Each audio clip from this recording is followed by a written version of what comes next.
Ozarks tonight, a local school district is saving a lot of money, and it's all because of the current low interest rates. That district is Harrison Schools. The superintendent spoke with our Crystal Blair about how much they're saving by refinancing on bonds they purchased 5 years ago. She's live from our Branson Bureau tonight with more. Crystal, good evening. Good evening, Heather. Voters passed this millage allowing the Harrison School District to purchase these bonds. This was back in 2014 so that they could do some construction on the schools. Now, back then they paid a rate of 3.77%. And while they're not sure exactly how much they're going to pay when they refinance these bonds, they have been told by their financial advisors that it's going to be lower than that original.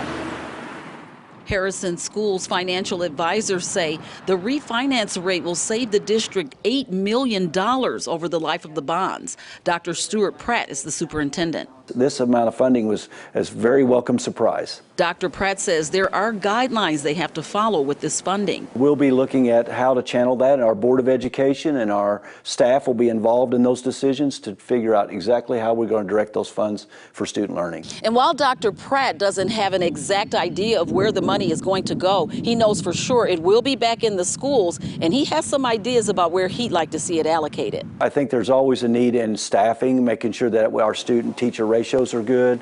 Also, buses. Buses are very expensive. We do have, we're a little behind on the bus transportation side. We probably need to pick up some buses. And we're here to take care of, be good stewards of the patrons' money. And I think if we can reinvest this back into student learning, I think that's what they expect. Kyle Mallett's daughter is heading to Harrison Kindergarten in the fall. He says he's thrilled about the savings and share where he'd like to see the money go. Some more programs, some more things for kids to get involved in. Teaching them to be better citizens. I just wanted to invest in the kids. I want them to have an ability to do things that they may not get to do otherwise.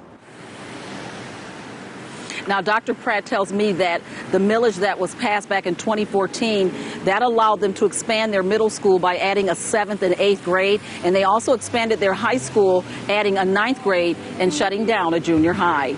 Reporting live in Branson, Crystal Blair, Ozarks First.